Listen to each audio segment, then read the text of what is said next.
Welcome to the class. आज फिर से हम लोग कुछ पंक्चुएशंस के बारे में बात करेंगे।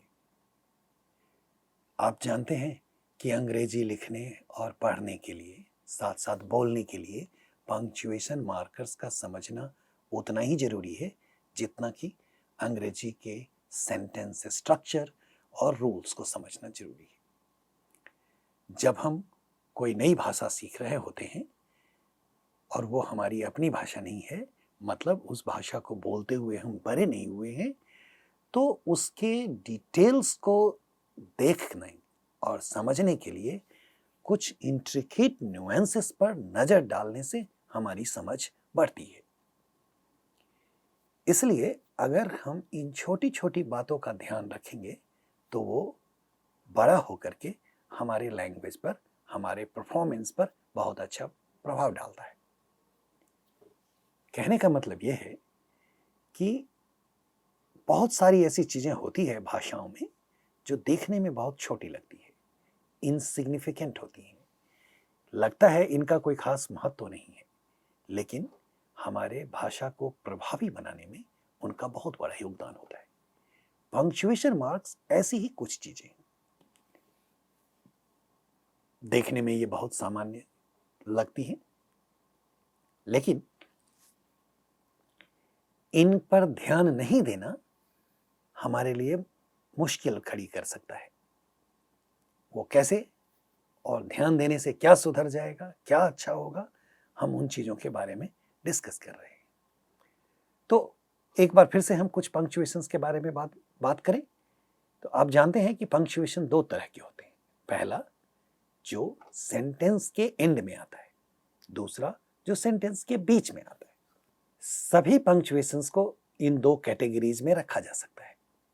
अगर हम इन दो कैटेगरीज में रख करके इनको देखें तो हमारे लिए आसानी होगी।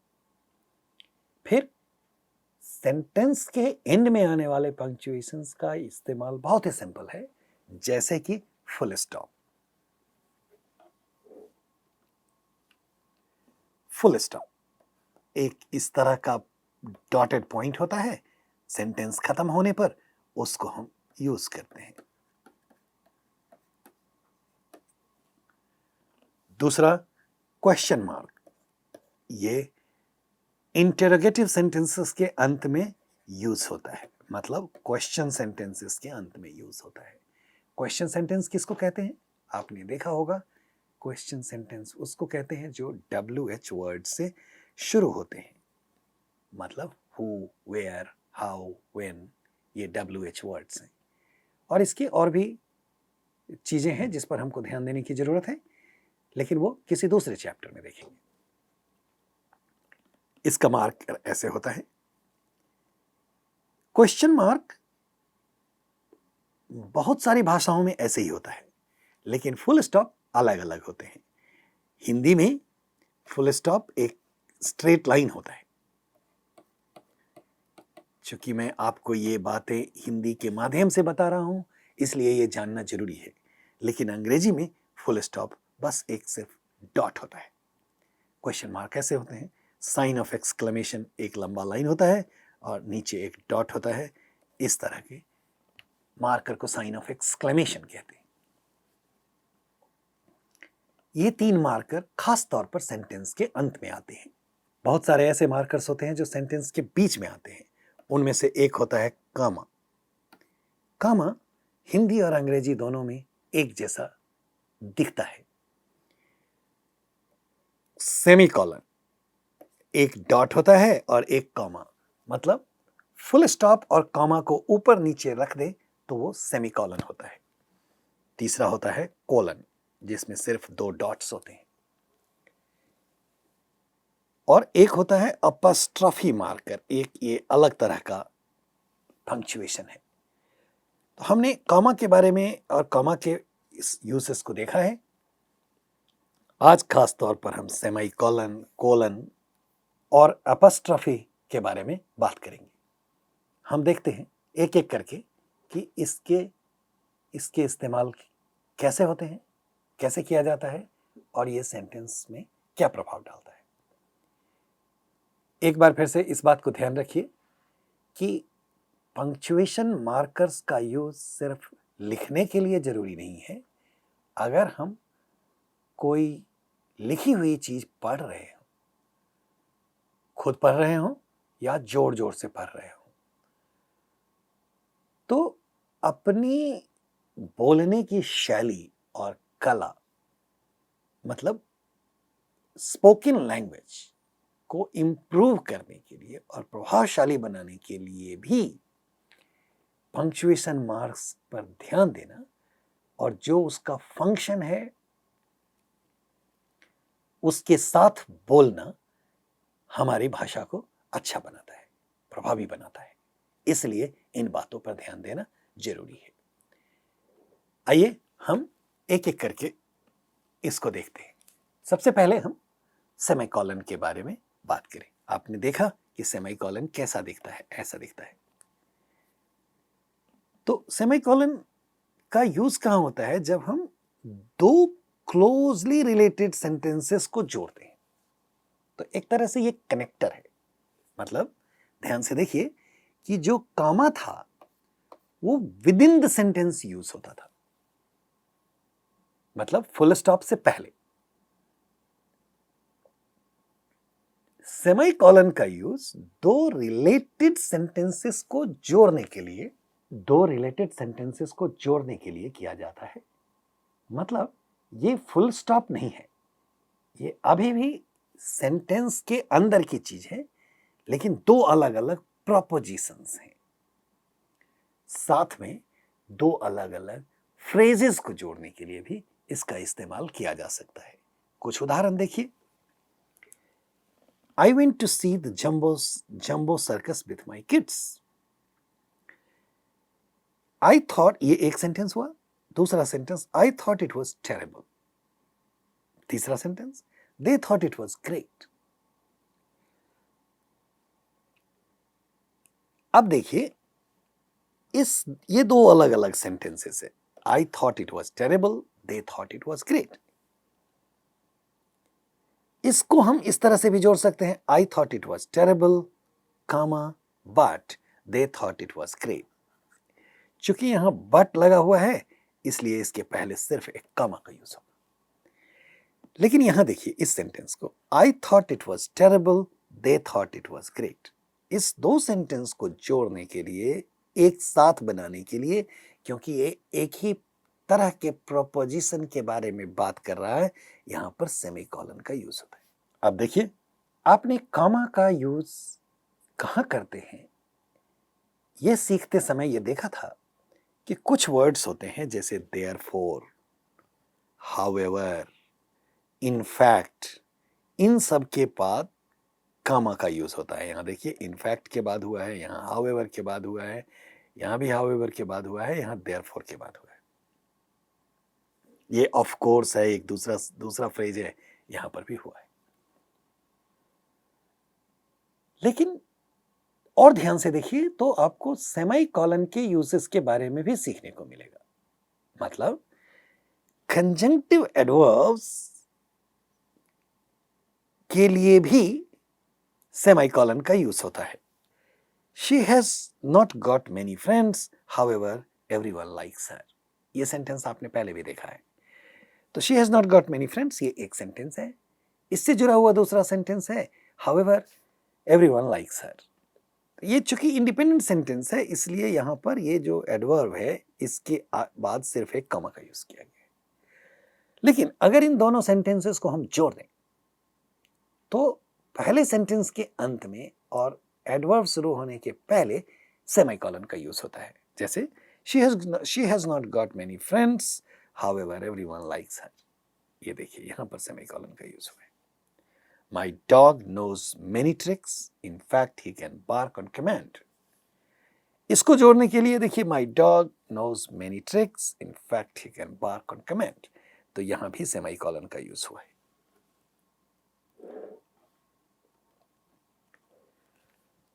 अब तो क्या देखा सेमीकोलन के लिए? दो तरह की चीजों की, दो प्रोपोजिशन को जोड़ने के लिए, दो फ्रेजेस को जोड़ने के लिए, और खास करके जब हम कनेक्टर्स का भी यूज करते हैं तो भी दो सेंटेंसेस को जोड़ने के लिए सेमीकोलन का यूज किया जाता है।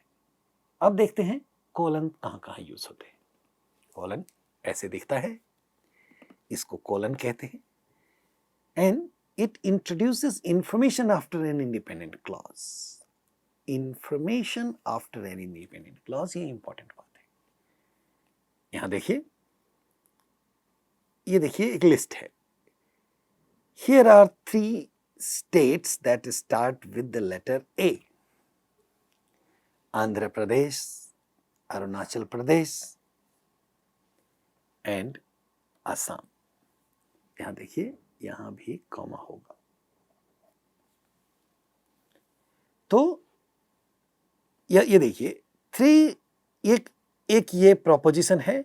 Here are the 3 states that start with the letter A.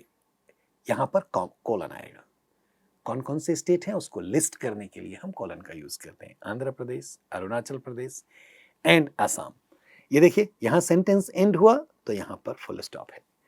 यहां पर ये लिस्ट है, आंध्र, अरुणाचल, असम, तो इनके पहले हमने कॉमा का यूज किया है और जो लास्ट वाला है उसके पहले एंड का यूज किया गया है।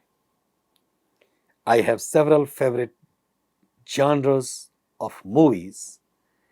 यहां पर colon, drama, comma, science fiction, comma and mystery. ये देखिए, तो ये लिस्ट है जिसमें ड्रामा 1, साइंस फिक्शन 2 और मिस्ट्री 3 चीजों को लिस्ट करने के लिए हमने के पहले कोलन का यूज किया है। और साथ में आप फुल स्टॉप और कॉमा का यूज भी यहां देख सकते हैं, इन पर ध्यान दीजिए। Never forget this point. Think before you speak. फिर से देखिए, ये जो क्लॉजेस को लिस्ट किया गया है, Never forget this point. Think before you speak. Colon. Never forget this point that you must think before you speak. अब जब हमने यहां that का यूज कर दिया तो फिर कोलन का यूज नहीं होगा। The world is a stage. The world is a stage. Play your role well. यहां कोलन का यूज हुआ है।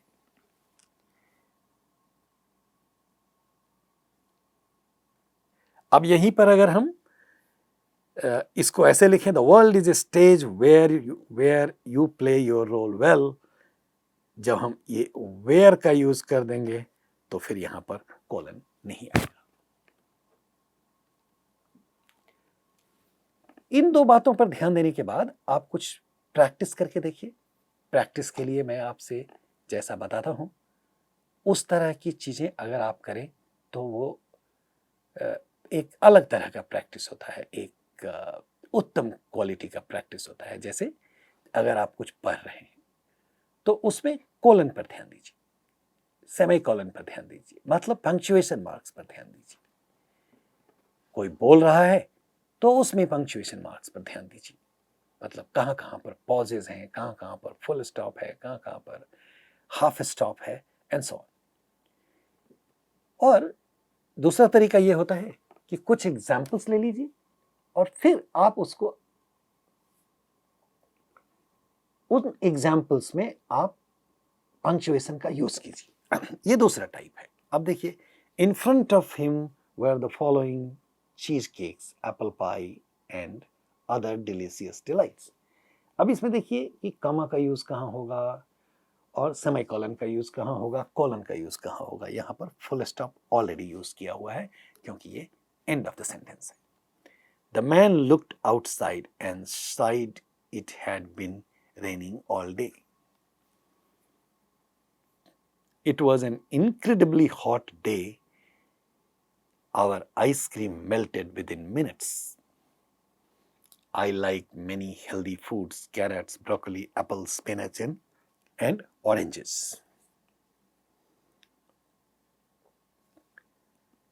It was dark night.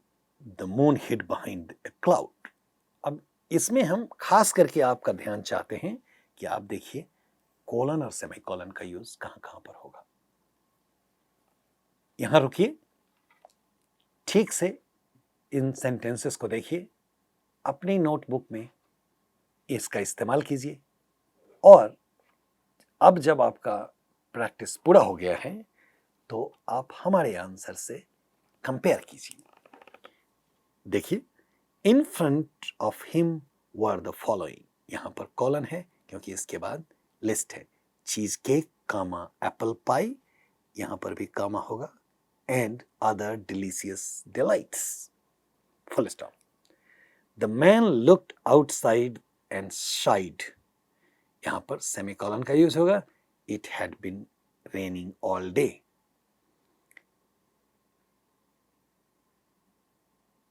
It was an incredibly hot day, semicolon. Our ice cream melted within minutes. ये list नहीं है, ये दो propositions को जोड़ने की बात है, इसलिए सेमीकोलन का यूज होगा। I like many healthy foods, carrots, broccoli, apple, spinach and oranges. तो यहां देखिए, I like many healthy foods, यहां पर कोलन का यूज किया गया है। इसके बाद कैरेट्स के बाद कामा, ब्रोकली के बाद कामा, एप्पल के बाद कामा, स्पिनच के बाद भी कामा का यूज होगा और फिर लास्ट वाले के पहले एंड यहां पर फुल स्टॉप है। It was a dark night, the moon hid behind a cloud, यहां पर सेमीकोलन का यूज किया गया है। इस तरह से जब आप देखेंगे आपको इसके न्यूएंसेस समझ में आ जाएंगे, फिर आप इनका यूज बोलने के समय में प्रॉपर पॉजेस के लिए और लिखने में कर सकते हैं। उसके बाद आपकी राइटिंग और स्पीकिंग दोनों ही इंपैक्टफुल बनेगी। एक और पंक्चुएशन टाइप का मार्क है एपोस्ट्रोफी। तो इसका यूज हम कहां करते हैं, ये देखिए, ये एक तरह से कॉन्ट्रैक्शन मार्कर है, मतलब दो चीजों को जोड़ने के लिए है। तो ये देखिए, जैसे आई एम ए मैथमेटिशियन, जब स्पीकर्स ऑफ इंग्लिश तेजी से बोलते हैं तो वो जब कहेंगे ना I am a mathematician, I am a mathematician, तो ये जब धड़ल्ले से लोग बोलते हैं तो आई एम साउंड होता है एम। तो मतलब यह है आई और एम एक दूसरे के साथ कॉन्ट्रैक्टेड हो गया। तो उस बोलने की उस कला को अगर हम पेपर पर टैप करना चाहते हैं, ठीक उसी तरह उतारना चाहते हैं, तो हमको अलग अलग तरह का पंक्चुएशन मार्क यूज करना होगा। और फिर ऐसे, यहां देखिए, इसको जब हमने ऐसे किया आई एपोस्ट्रोफी एम, इसका मतलब हुआ आई एम अ मैथमेटिशियन, जो इस तरह से दिखता है। शिज हम ऐसे भी बोल सकते हैं she is a beautiful girl, लेकिन धड़ल्ले से बोलते समय में ये साउंड होता है she is a beautiful girl, she is beautiful girl. तो शीज का मतलब होता है ये इस तरह से साउंड करता है, शी के बाद अपोस्ट्रोफी और फिर एस लगाते हैं, अ ब्यूटीफुल गर्ल, जो शी इज का कॉन्ट्रैक्टेड फॉर्म है। he would never come late, he would never come late, ये सेंटेंस है। बट जब हम इसको जो तरल से बोलते हैं तो ये साउंड होता है he'd never come late, ये कॉन्ट्रैक्टेड फॉर्म है। सीता डजंट लाइक चॉकलेट, ये देखिए, ये डज और नॉट का कॉन्ट्रैक्शन है। They are not celebrating Diwali, इसको हम ऐसे भी कहते हैं दे आरंट सेलिब्रेटिंग दिवाली, इसको हम ऐसे कहेंगे दे आरंट सेलिब्रेटिंग। यहां देखिए, दे आर यहां पर है, दे आर ऐसे हुआ, और यहां पर दे आरंट सेलिब्रेटिंग दिवाली, ऐसे यूज होता है। लास्ट वाले दो सेंटेंसेस पर अगर आप ध्यान दीजिए ठीक से, तो आप सोचेंगे कि they are and not all एक दूसरे के साथ कॉन्ट्रैक्ट हो सकता है, लेकिन यह बात ध्यान रखिए कि कोई दो ही चीज आपस में फ्यूज कर सकती हैं, तीन चीजें नहीं। तो दे और आर करेगा तो ऐसे साउंड होगा they are not celebrating Diwali, और आर और नॉट करेगा तो फिर दे फुल्ली प्रोनाउंस्ड होगा दे आरंट सेलिब्रेटिंग दिवाली। आप जब लोगों को ध्यान से सुनेंगे बोलते हुए तो आमतौर पर लोग इसमें से दोनों में से एक का प्रयोग करते हैं। इसलिए इन चीज़ों पर ध्यान देने से हमारी अंग्रेजी साउंड होती है, हमारे बोलने का तरीका इम्प्रूव होता है।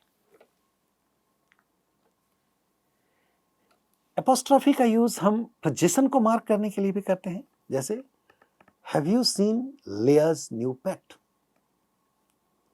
The pet that Leah owns, मतलब लियाज न्यू पेट, लिया की नई का नया जानवर, मतलब पालतू पशु को पेट कहा जाता है अंग्रेजी में। फिर उसके बाद वो कोई भी जानवर हो सकता है, आप उसको कॉमनली पेट की तरह यूज कर सकते हैं। उसमें पेट गोट, पेट काऊ कहने की जरूरत नहीं होती है। It is my mother's birthday today, mother's मतलब माँ का जन्मदिन। तो ये जो का वाला फॉर्मेट होता है ना, इसका भी यूज हम अंग्रेजी में अपॉस्ट्रोफी एस के तौर पर किया जाता है। Cheetah is world's fastest animal, world's, ऐसे देखिए, noun that ends in S. अब इसमें क्या होता है, पोजीशन में क्या होता है कि आपने देखा लिया के बाद एपोस्ट्रॉफी एस लगाया गया है, एपोस्ट्रॉफी और एस दोनों, मदर के बाद लगाया गया है, वर्ल्ड के बाद लगाया गया है। लेकिन ऐसा भी होता है ना कि कुछ नाउन्स इस साउंड के साथ एंड करते हैं, जैसे श्रेयाज, तो इसमें क्या होता है, इसके बाद अपोस्ट्रॉफी का यूज होता है। Shreyas teachers praises him in front of the class, Shreyas है ये, तो श्रेयस टीचर, श्रेयस ऐसे नहीं होगा, श्रेय ऐसे नहीं लिखेंगे, ठीक है। She has 2 years experience as a doctoral fellow, she has 2 years experience as doctoral fellow। तो जब भी हम कहते हैं ना, जैसे ये ऐसे लिखा बॉयज, तो इसका मतलब होता है लड़कों का और लड़कों की हिंदी में, लेकिन लड़के नहीं, इसका हिंदी में मतलब होता है लड़के का। लेकिन अगर हमारा प्लूरल हो बॉयज, तो हम यहां पर भी अपॉस्ट्रोफी लगा सकते हैं। इसका बस इतना ही मतलब है। अब देखिए कि एक चीज ध्यान में रखने की होती है अपॉस्ट्रोफी के यूज में, और ये आमतौर पर लोग इसमें बहुत गलतियां करते हैं। आप ध्यान रखेंगे तो ये गलती नहीं होगी। जैसे ये सारे टर्म्स है ना, yours, theirs, hers, ours, its, ये सब पजेसिव प्रोनाउंस है। तो पजेसिव प्रोनाउन में अपॉस्ट्रोफी का यूज नहीं होता है। द रूम इज आवर्स, ऐसे नहीं होगा। This is your, this pen, is this pen yours, ऐसे नहीं लिखेंगे, ऐसे लिखते हैं। इसी तरह से पजेसिव प्रोनाउन इट्स जो है, ये वाला, जैसे ये है ना इट्स और इट्स, इस दोनों में अंतर है। आप दोनों ही देखते होंगे लिखते समय में या पढ़ते समय में, लिखी हुई चीजों को पढ़ते समय में अंतर क्या है इसमें, ये देखिए, ये पजेसिव फॉर्म है और ये कॉन्ट्रैक्टेड फॉर्म है। कॉन्ट्रैक्टेड का मतलब हुआ, इसका मतलब है इट इज। तो जब हम कहते हैं ना इट्स रेनिंग, मतलब हुआ इट इज रेनिंग, और इट्स ये जो है ये पजेसिव मार्कर है। तो अब आप देखेंगे यहां पर ध्यान से, the cat bit its nail, ये देखिए ये पजेसिव मार्कर है, मतलब एक बिल्ली ने अपनी नेल को काटा। सो और ये वाला जो है ये कॉन्ट्रैक्टेड फॉर्म है, ये इसका कॉन्ट्रैक्शन है। It's time to start the debate, मतलब it is time to start the debate, it's been a long day. So इसका मतलब है it has been a long day. ठीक है, ये इंटरप्रिटेशन का मतलब है, इसका मतलब इट इज भी हो सकता है और इट हैज भी हो सकता है। तो ये सेंटेंस के कॉन्टेक्स्ट से क्लियर हो जाता है कि ये इट इज है या इट हैज है। लेकिन दोनों ही स्थिति में ये कॉन्ट्रैक्टिव फॉर्म है। जब पजेसिव फॉर्म होता है तो अपोस्ट्रोफी का यूज प्रोनाउन के साथ नहीं किया जाता है। इस तरह की चीज को जब आप ध्यान रखेंगे तो आप इसमें प्रैक्टिस के लिए हमने थोड़े से सेंटेंसेस दिए हैं। फिर वही बात, आप पढ़ते समय में सेंटेंसेस को ध्यान दीजिए और आप जब कुछ सेंटेंसेस को लेकर बैठिए, देखिए उसमें पंक्चुएशन कैसे इस्तेमाल किया गया है। they do not know him. Where is Kavita's book? Is this house yours? Ali's parents are very proud of her. The dog bit its nail. खुद चेक करके देखिए, उसके बाद हमारे आंसर से इसको मिलाकर देखिए। इस तरह से आपको सेंटेंस के अंत में आने वाले अपॉस्ट्रोफी मार्कर और सेंटेंस के बीच में आने वाले पंक्चुएशन मार्कर्स के बारे में जानकारी मिलेगी। हमारी कोशिश थी कि आप full stop, question mark, sign of exclamation से परिचित हों और कॉमा, सेमीकोलन, कोलन और अपॉस्ट्रोफी मार्कर जो सेंटेंस के अंदर में आते हैं उनके अलग अलग तरह के प्रयोगों के बारे में समझ करके अपनी भाषा को सुदृढ़ बनाए। ये हमारी कोशिश थी आपको ये बताने की। तो आप खुद प्रैक्टिस कीजिए, प्रैक्टिस करके देखिए और फिर हम आपको अगली बार किसी अलग चीज़ के बारे में बताएंगे जिससे कि आपकी अंग्रेजी सुदृढ़ हो सकेगी। तब तक के लिए thank you so much, take care.